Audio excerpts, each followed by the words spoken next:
Sorry for being late because they always say on time is late. Welcome to the UZ SRC press briefing on the increments of fees that we witnessed at the University of Zimbabwe and the worsening and deepening applied to the students about fees hikes. As students leaders, we've come here to detect the position that we have as the SRC.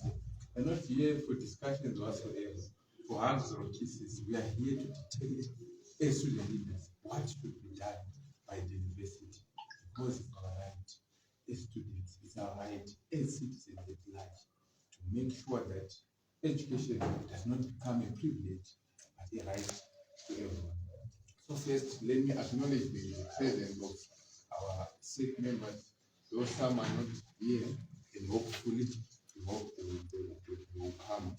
We have our Secretary for Transport, no Imam Singh. Then we have our spokesperson for the SRC, Tabula Chinoda. We have our Secretary for Entertainment and Sports, Clayton Boy. Without further ado, allow me to defy the proceedings to the commander of the students. Our president is going to take you through the background, detect what we as student leaders is decided to do. Well, thank you, the Minister General of the Union. Good morning, members of the press, esteemed students, and the citizens of the nation. Today is a sad day for all of us.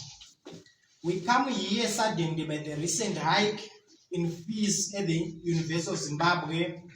On the 9th of September, we received very saddening and very bad news from the acting registrar, who also happens to be the dean of the students at the University of Zimbabwe, Dr. Munyaradzi Madambi, alerting students on the hike in university fees. Ladies and gentlemen, the proposed fees were hiked astronomically and irrationally. The new fees structure represents a hike of more than 600% compared to the last semester. The students from the Faculty of Science paid around 60,000 Zimbabwean dollars in the last semester, and today they are being compelled to pay a staggering amount of 487,000 Zimbabwean dollars. Students from the Faculty of Veterinary Science were paying 67,000 Zimbabwean dollars last semester, and as a result of the recent fees hike, they are having to pay 602,000 Zimbabwean dollars. Every student from every faculty is suffering from the fees hike.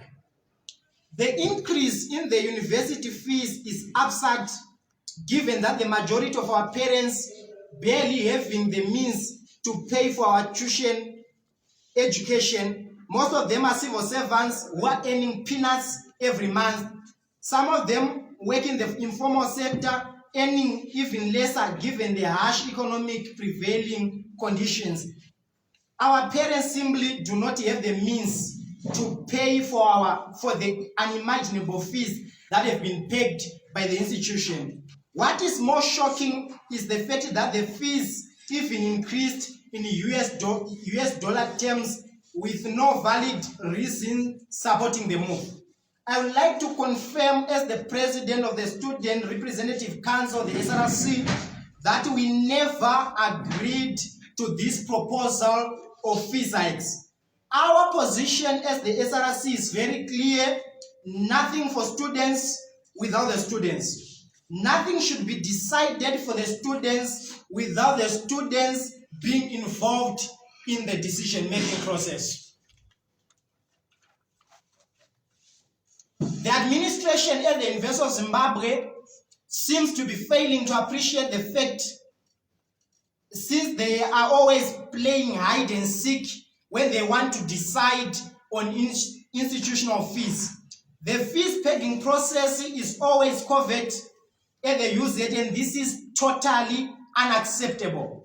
The SRC should always be involved in every decision-making process because we represent the students. And by the fact of representing the students, it is not a privilege that we have been given by the university administration, but it is actually a right that has been placed in us by the students. The Constitution of Zimbabwe under Section 75 obliges the state to provide for basic state-funded education, including adult education.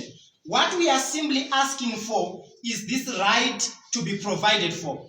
These astronomical fees do nothing but to prohibit and infringe us from getting this basic human right. Education is a human right, and it is a right that stands as a strong pillar to nation building today, tomorrow, and in the unimaginable future.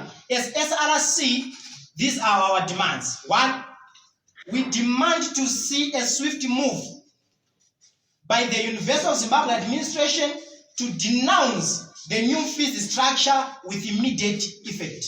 Number 2, we want the administration to open up a platform for dialogue with the Student Representative Council, representing the biggest stakeholders at the institution, the students, so that the fees and its structure be revised to come up with affordable tuition fees for the students. In this regard, we are proposing an amount below 200,000 Zimbabwean dollars to be precise. Number 3, we would also want to see the central government coming in and subsidize our education so that it can be cheap to get a degree in Zimbabwe. We do understand the current economic disaster, but Section 75 of the National Constitution of Zimbabwe clearly guarantees a basic state-funded education, and 200,000 Zimbabwean dollar is way too much and a violation to our right to education. In the future, we want to see the central government providing students with free education. Number 4, the fees should be lower than 200,000 Zimbabwean dollars for all faculties. This right to education is provided for under Section 75 of the National Constitution. We are going to be submitting the petition to the Parliament today, compelling this other branch of government to intervene and stop this disaster, which is not in the interest of the entire nation at large. We managed to collect more than 4,000 signatures from the students over this weekend so that our petition can be accepted by Parliament. I carry these signatures with my hand, and I wish to see the Parliament to act swiftly so that the students can get back to their learning calendar immediately. As of today, I would like to notify all parents who have their children learning at the University of Zimbabwe to kindly delay making tuition payments, which has been proposed by the institution, until a new fees structure has been revised. Engagement with the University of Zimbabwe administration is still ongoing, and we hope that we will come up with an amicable solution soon. Ladies and gentlemen, members of the press, I thank you for your time, and I will, by this verge, open the time to just take few questions.